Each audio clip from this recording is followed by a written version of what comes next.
Hello guys, कैसे हैं आप सभी लोग। आज का जो बेसिकली टॉपिक है वो है हमारे अभी श्रीलंका में बेसिकली श्रीलंकन अथॉरिटी के द्वारा 55 इंडियन फिशरमैन को वहाँ पर अरेस्ट किया गया है। ठीक है, तो ये जो फिशरमैन है बेसिकली ये तमिलनाडु के डिस्ट्रिक्ट से हैं और 55 इंडियन फिशरमैन फिशिंग के लिए गए हुए थे। तो वहाँ पर श्रीलंकन अथॉरिटी के द्वारा इनको अरेस्ट कर लिया गया है। ओके, तो इस वीडियो में हम पूरा देखेंगे कि इंडिया श्रीलंका के जो रिलेशंस हैं उसमें फिशरमैन इशू का क्या रोल है, साथ ही फिशरमैन इशू है क्या आखिरकार, इसको हम पूरा डिटेल में इस वीडियो में देखेंगे। चलिए शुरुआत करते हैं। सबसे पहले हम ये देख लेते हैं कि ये न्यूज़ में था क्यों। ये न्यूज़ में इसलिए था क्योंकि यहाँ पर आप देखें कि यहाँ पर 68 फिशरमैन्स को यहाँ पर अरेस्ट किया गया है जो कि तमिलनाडु के रामनाथपुरम से और पुडुकोट्टई डिस्ट्रिक्ट से आपके बिलोंग करते थे। 18-20 दिसंबर को यहाँ पर अरेस्ट किया गया है। साथ ही साथ 10 वोट्स भी यहाँ पर पकड़ी गई हैं श्रीलंकन अथॉरिटीज़ के द्वारा। तो ये बेसिकली अरेस्ट हुआ क्यों है, आप ये देखें।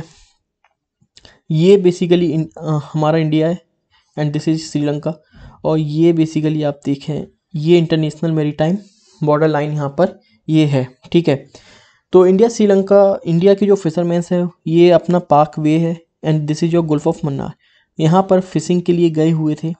ठीक है, इधर पर फिशिंग के लिए गए हुए थे, लेकिन यहाँ पर क्या है, रिसोर्सेज कम होने के कारण ये जो मैरीटाइम बॉर्डर लाइन है इसको क्रॉस कर जाते हैं, इसको क्रॉस कर लेते हैं ये लाइन, और यहाँ पर जब वो एंट्री करते हैं this is your Gulf of Mannar, और यहाँ पर जब ये एंट्री करते हैं तो यहाँ पर इनको अरेस्ट कर लिया गया श्रीलंकन अथॉरिटी के द्वारा।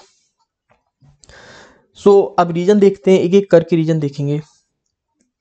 पाक वे बेसिकली एक इंपॉर्टेंट मैरीटाइम जोन है between south eastern India and northern Sri Lanka. यही आपका सबसे बड़ा डिस्प्यूट है। वो उस लाइन को यहाँ पर क्या है, ये रिसोर्सेज कम हो चुके हैं तो वो इस मैरीटाइम बॉर्डर लाइन को यहाँ पर क्रॉस कर लेते हैं। ठीक है, पाक वे बेसिकली अब आप आगे जैसे जाएंगे, आप श्रीलंका की साइड जब पहुँचेंगे, यहाँ पर जब पहुँचेंगे तो ये जो रीजन है बेसिकली ये रिसोर्सफुल रीजन है, ये फिशिंग के लिए बहुत ही ज़्यादा रिसोर्सफुल रीजन है। यहाँ पर आप देखेंगे 580 स्पीसीज यहाँ पर एक्सटेंड करती हैं।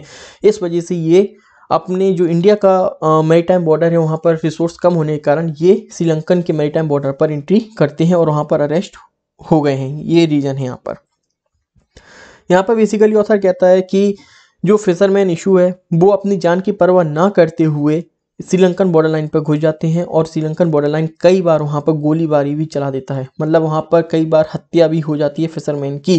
तो इस इशू पर ध्यान देने की बहुत ज़्यादा ज़रूरत है। अगर हम हिस्टोरिकली देखते हैं तो ये है कहाँ पर, किस तरीके से ये बिलोंग करता है। इसकी हम शुरुआत देखें तो 1921 के नेगोशिएशन से ही इसकी शुरुआत हो गई थी between the government of Madras and the Ceylon government. ये इंडिया और बेसिकली उस समय श्रीलंका दोनों ही वहाँ पर ब्रिटिश गवर्नमेंट के अंडर में थे, लेकिन यहाँ पर सीलोन की एक अलग गवर्नमेंट थी अपनी। तो उनके बीच में बेसिकली यहाँ पर तब भी इशू चला आ रहा था, लेकिन उस समय कोई भी मैरीटाइम बॉर्डर लाइन वहाँ पर नहीं थी। मैरीटाइम बॉर्डर लाइन कब आई, मैरीटाइम बॉर्डर लाइन आप देखेंगे 1970 में, 1974 में पर्टिकुलरली आई हुई थी। इंदिरा गांधी हमारी पूर्व प्रधानमंत्री के समय पर ये लाइन आई हुई थी, वहाँ पर ये मैरीटाइम बॉर्डर लाइन आती है।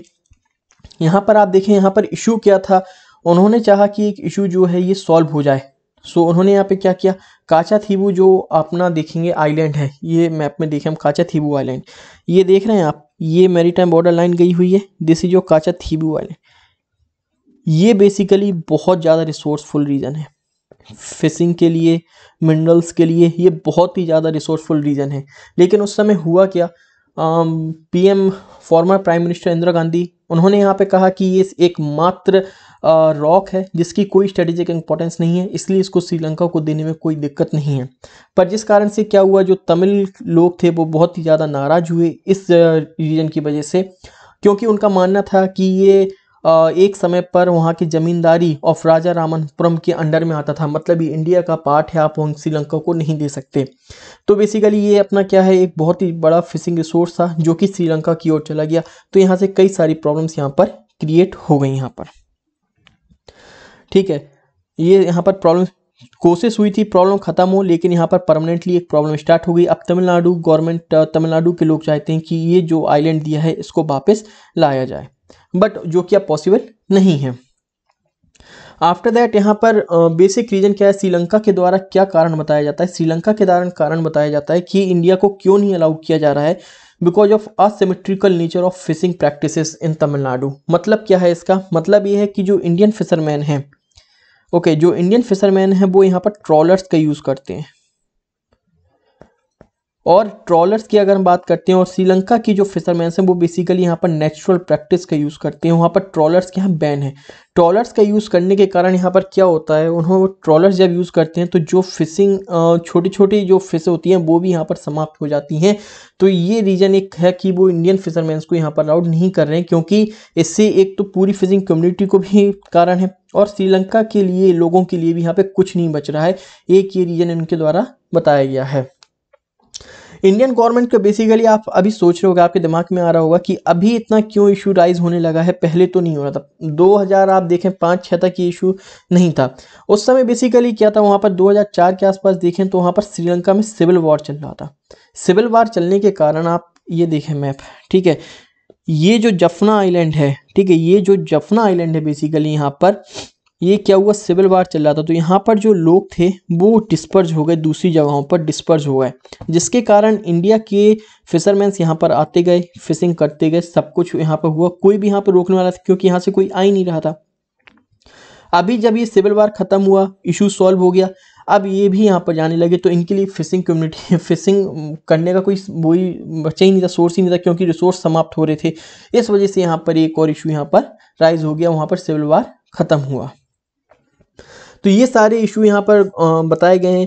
इसके बाद यहाँ पर बताया गया है कि अब इसका सॉल्यूशन है क्या, क्या प्रीवियसली गवर्नमेंट ने कुछ स्टेप्स लिए हैं या प्रीवियसली गवर्नमेंट ने स्टेप्स लिए ही नहीं हैं, ये अब सॉल्यूशन है क्या इसका। ओके, तो सॉल्यूशंस में सबसे पहले स्पेशलिस्ट कहते हैं कि हमें कुछ इंटरनेशनल इंस्टीट्यूशंस को यहाँ पर सेटअप करना चाहिए, जिससे जो इंडियन फिशरमैन्स हैं वो ट्रॉलर्स का यूज़ ना कर पाएँ। एक स्टेप हमें ये लेना चाहिए। दूसरा, यहाँ पर इंडियन गवर्नमेंट का एक प्रोजेक्ट है, डीप सी फिशिंग प्रोजेक्ट है, जो कि 2017 में लॉन्च किया गया था, लेकिन उससे कोई डिजायर्ड रिजल्ट मिले ही नहीं। अब डीप सी फिशिंग प्रोजेक्ट क्या था, बेसिकली क्यों फेल हुआ। एक तो ऑथर का कहना है कि डीप सी प्रोजेक्ट इसलिए फेल हुआ क्योंकि गवर्नमेंट की जो इंसेंटिव्स थे वो कहीं ना कहीं जो फिशिंग कम्युनिटी है, तमिल फिशिंग कम्युनिटी है, उनको कहीं ना कहीं एक प्रॉमिसिंग नहीं लगे कि वो इस चीज़ का कर पाएँ। क्योंकि आप देखेंगे कि जब आप डीप सी फिशिंग करेंगे तो आपको एक लॉन्गर ड्यूरेशन, लंबा टाइम लगता है, कॉस्ट भी ज़्यादा आती है वहाँ पर उस हिसाब से जो भी इंसेंटिव्स दिए जा रहे थे वो प्रोमिनेंट नहीं लगे उनको। इस वजह से आप देखेंगे डीप सी प्रोजेक्ट आपका फेल हुआ। तो यहाँ पर ऑथर कहता है कि हमें क्या करना होगा, गवर्नमेंट को क्या करना होगा, जो डीप सी प्रोजेक्ट है उसके जो भी आप फीचर्स हैं, जो कि इंसेंटिव्स आप फिशिंग कम्युनिटीज़ को दे रहे हैं, उसको और ज़्यादा प्रोमिनेंट बनाने की ज़रूरत है। आफ्टर दैट यहाँ पर एक्सपर्ट्स ने ये भी कहा है कि हमें क्या करना चाहिए, हमें प्रमोशन करना चाहिए सीवीड कल्टीवेशन का, सी केज कल्टीवेशन का।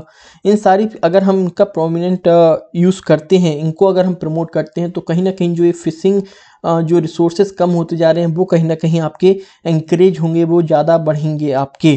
तो हमें सस्टेनेबल, और दूसरी चीज़ सबसे बड़ी इंपॉर्टेंट चीज़ है, हमें ट्रॉलर का यूज़ कम्प्लीटली ख़त्म कर देना चाहिए। क्योंकि ट्रॉलर का यूज़ का वही एक मतलब सिर्फ ऐसा नहीं है कि श्रीलंका ही गवर्नमेंट इसका इशू है, वो एक रियलिटी में एक इशू है। अगर आप ट्रॉलर्स का यूज़ कर रहे हो तो रियलिटी में वो एक इशू है, तो उस चीज़ को हमें यहाँ पर ख़त्म करना चाहिए। और गवर्नमेंट पर प्रेशर बनाने के लिए एक ज़रूरी है कि हमें यहाँ पर एक public pressure, sustainable public pressure यहाँ पर क्रिएट करना चाहिए, जिसमें गवर्नमेंट यहाँ पर कुछ ना कुछ स्टेप्स ले। और ये बेसिकली आज का इंडियन फिशरमैन का इशू है, जो कि आप जीएस पेपर 2 में आप देखेंगे, तो जीएस पेपर 2 में आपका ये प्रोमिनेंट है। ठीक है, इंटरनेशनल इशू में आपका ये आ सकता है। थैंक यू गाइस, अगर वीडियो पसंद आती है तो लाइक एंड सब्सक्राइब जरूर करें और ज़्यादा से ज़्यादा इसको शेयर करें। Thank you so much.